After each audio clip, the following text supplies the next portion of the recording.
Oh man! Back with a report from the Antiverse this week regarding several of my ant colonies, as well as some of the beasts featured in recent videos on this channel. But you read the title, and yes, it's true. The ever-foreboding mites have made a return and are covering the bodies of one of our most beloved of ant colonies, the Platinum Dragons. The Platinum Dragons, whose species are known as Polyrhacus ants or lesser weaver ants, actually came to me already with a mite infestation. Eventually, however, after a few months under our care, it began to look like the mites had miraculously disappeared. Well, turns out I was wrong. And they're back, attaching themselves to the bodies of our ants. But guys, I do have a theory that may surprise you, and I'll be explaining that, as well as what some of the other ants and creatures have been up to lately, in today's epic update episode. AC family, gather round once again as we check up on several ant kingdoms and fantastic beasts of the Antiverse. Our epic ant room that continues to fill us with shock and wonder here on the Ants Canada Ant Channel.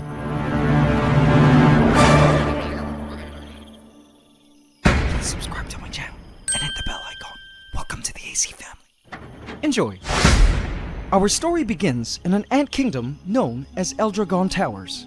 If you're new here, or aren't caught up with recent videos, our lesser weaver ants, whom you, the AC family, have named the Platinum Dragons, were moved into this enclosure in a quiet corner of the ant room, so they could be quarantined and closely monitored. You see, this is what their old home used to look like.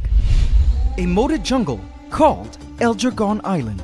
And though they seemed to like living on the island, and even appeared to be ridding themselves of pesky mites, the colony wasn't growing as fast as I'd expected.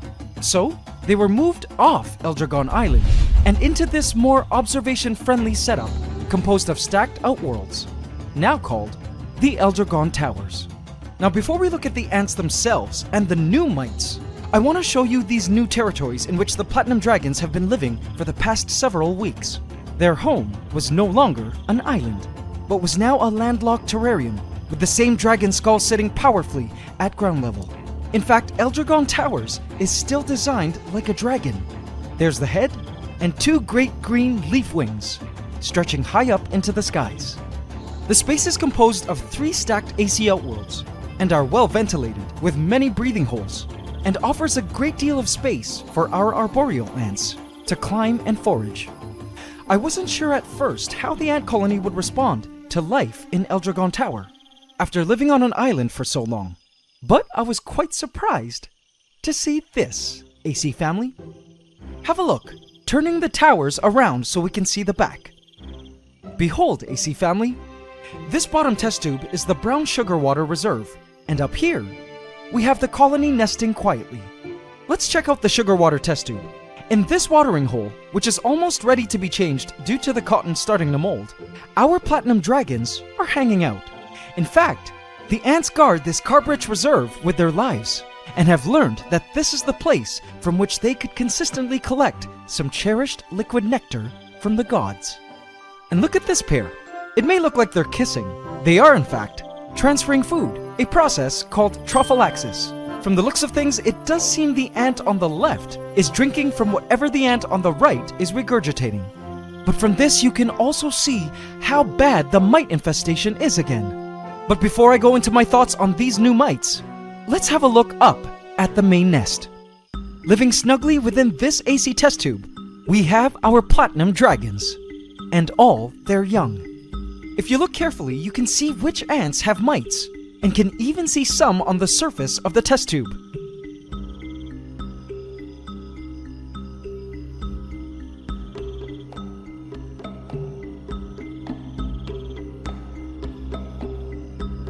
This setup also provides a reservoir of fresh water, offering the ants hydration and some humidity. There's actually some more ants congregating here in their old leaf nest clipping, taken from the Eldragon Island, their old home.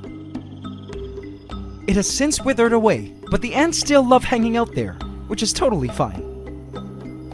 And lo and behold, here in the middle of the crowd is the Queen, our Platinum Dragon Royal Highness, layer of all the eggs and the perpetuator of the ant colony. She sits quietly in her spot, reserving her energy for the great task of egg production and laying. Speaking of which, AC family, it seems our queen has been very busy. Take a look at all that healthy growing brood. Eggs, larvae of various sizes, and pupae were bunched together in piles, workers all tending to and feeding them, and also making sure the queen is fed well via trophallaxis, so she could keep producing all these eggs. Now here's where my mite theory comes in, guys. Ready for this? Alright, listen to this. Look closely. Do you notice something strange about the queen and all her brood? You may or may not have noticed that she is actually mite-free. Same as all the brood. Mites can only be seen on the bodies of the workers. Now I found this to be pretty mind-blowing, and here's why. First off, these mites seen here, thankfully, are not the parasitic blood-sucking kind. We've already established our suspicions that this was the case in a previous video. The mites in their natural state are not body-latching mites, as seen here, but rather are naturally roving mites, which eat decaying matter and fungus. But the mites transform into what are called phoretic mites, which specialize at attaching themselves on the bodies of insects when environmental conditions become unideal for them to live. For example, when it gets too dry for them to live properly. At this phoretic stage, the mites don't have mouths or anuses. They're just body latchers that stay attached to the host insects until conditions improve. The biological purpose of this transformation from normal mobile mite to body latching phoretic mite is to sort of hibernate on a moving transport vehicle host until the host brings the mite to greener pastures. Once environmental conditions become favorable for the phoretic mites, the mites proceed to transform into the next life stage and fall off the host insect to continue life as a normal mite. It's an incredible evolutionary adaptation, if you think about it. Now here's the mind-blowing part. From the looks of things, it does seem like the mites know which members of the ant colony to attach to. Upon speaking with my acarologist friend, Dr. Caitlin Campbell, it was never mentioned to me that the mites were picky with whom they chose to body ride. But based on what we're seeing here, AC family, it seems the mites only want to ride on the workers. And this, AC family, is what's mind-blowing.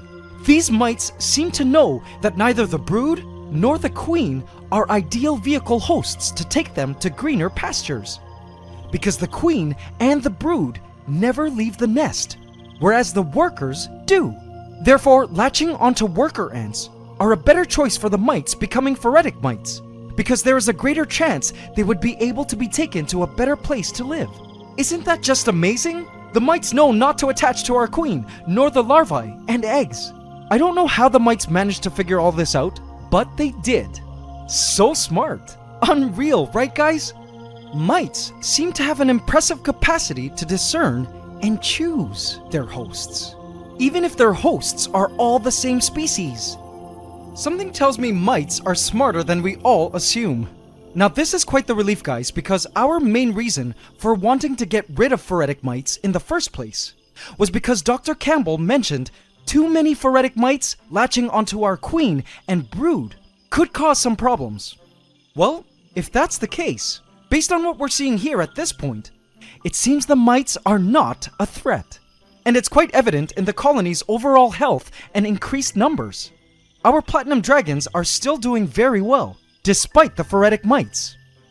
Now here's another major thing I noticed upon going back to old videos where mites had made their appearance on our ants.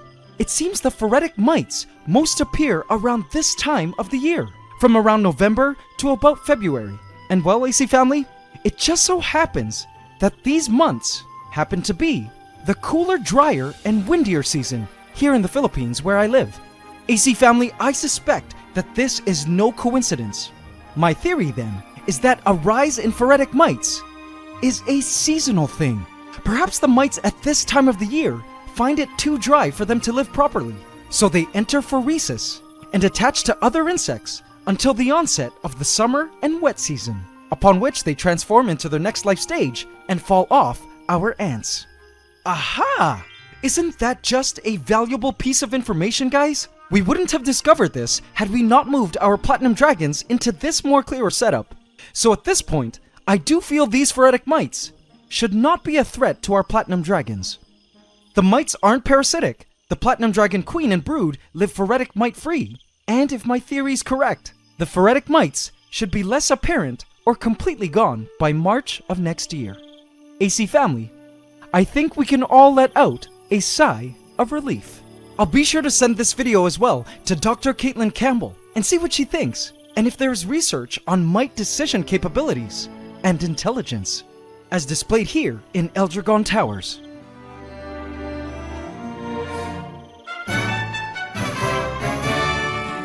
Alright, now let's get a few more updates on some of our other friends in the Ant Room. Starting with our new goddess, featured in our last episode, living in a desert shrine known as the Arachno Sanctorium. Check out the amazing progress of that web! She's been quite busy over the past 2 weeks. You can see her cleaning herself inside her protective silken chamber. Little by little, our green bottle blue tarantula here has been adding on to the web construction more and more every night. Have a look at how complex the funnel web is. The other end towards the top is nicely sealed for her protection. Now in the last episode featuring this tarantula, you saw that she had a molting complication where the top of her carapace failed to shed off. And can you guess what has happened since then?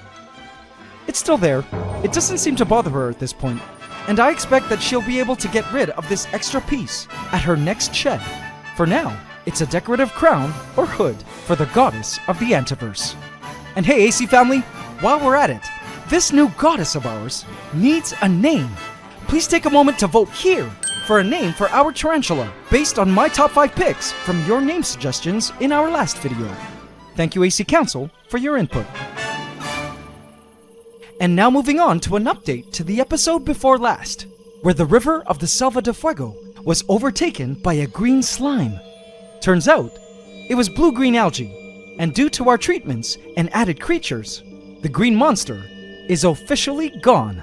The waters are clear again, and the plants winning the battle against the algae. I love how clear the water is again. It's therapeutic to look at, and I find myself just staring for hours. And guess what? Look at how big the tiny stowaway fry has grown. Looks to me like the baby fish we discovered in that previous episode is a guppy. How cute! I know many of you guys guessed correctly. 10 points for you if you did. I have no idea what it's been eating since then.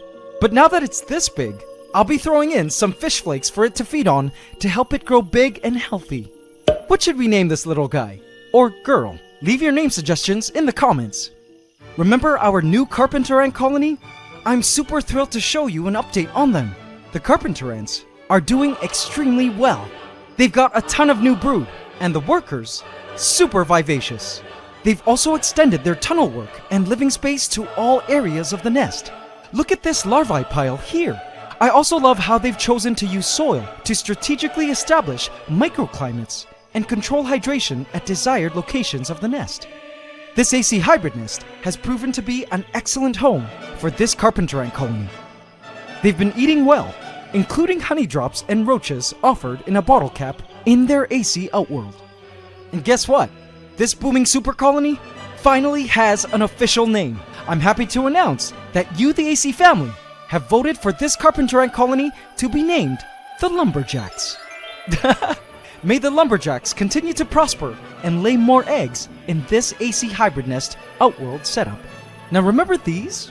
These are the chambers of Sudan, incubator chambers to our rhino beetle larvae, which were supposedly scheduled to emerge as fully developed adult rhino beetles around Christmas time.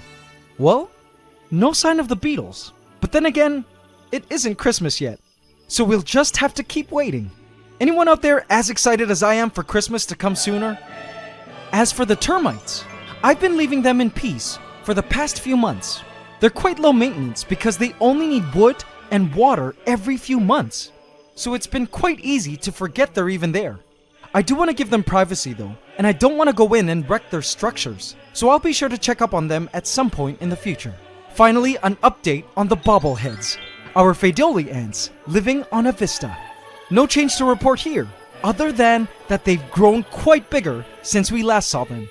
Just to show you what I mean, let's place a freshly killed roach here and watch the super colony emerge from hiding. This entire sequence is not time-lapsed, guys, so watch how quickly the ants learn about the newly offered food.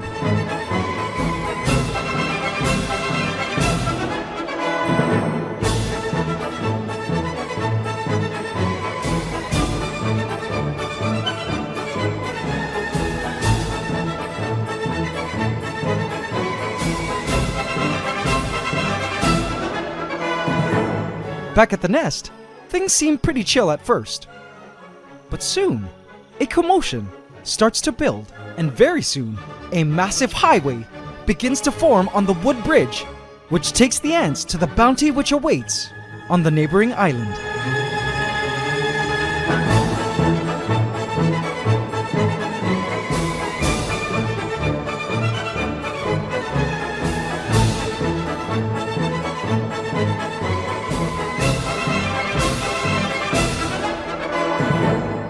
I just love watching the bobbleheads feed.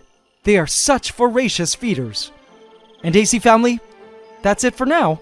Now I know there are many other creatures and ant kingdoms in the Antiverse and parallel dimensions to update you guys on, but I wanted to save these updates for our upcoming AC Holiday Special, uploading sometime within the week. Thank you AC family for watching, and I will see you for our next video uploading in a few days. Until then, it's Ant Love forever.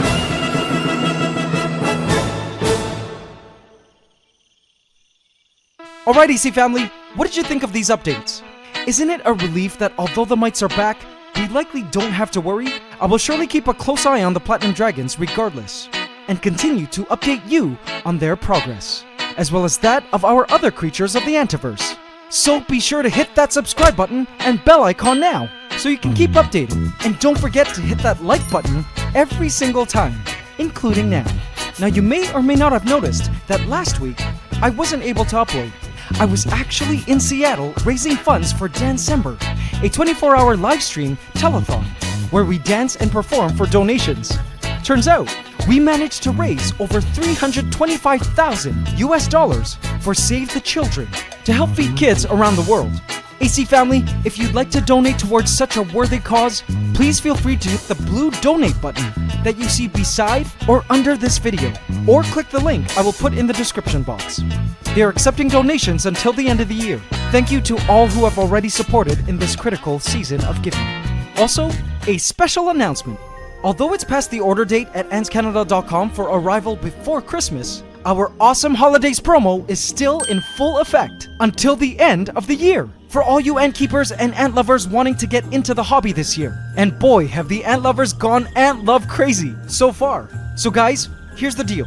Anyone ordering our new ant towers, which are already on sale, or any of our hybrid nests or hybrid nest gear packs, will also get our newly revised 2019 version of the Ultimate Ant Keeping Handbook with new and updated ant keeping info, a huge new section on nuptial flight schedules and distribution info per species, and tons of gorgeous ant photography.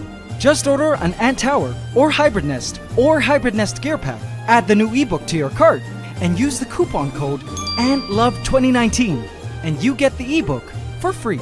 If you've always wanted to start ant keeping, don't miss out on this opportunity and check out our ant keeping gear at antscanada.com. I look forward to you all keeping ants with me. AC Inner Colony, I have left a hidden cookie for you here.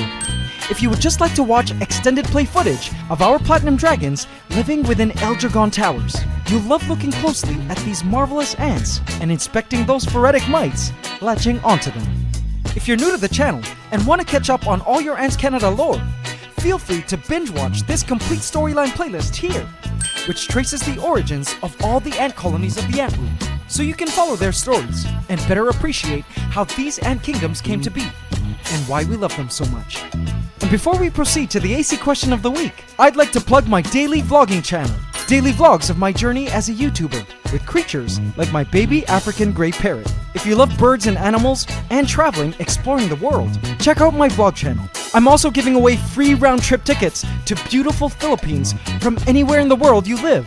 So be sure to visit the channel and subscribe to qualify for the contest. And now it's time for the AC question of the week. Last week we asked, why was the Arachnosanctorium a better suited home for our green bottle blue tarantula?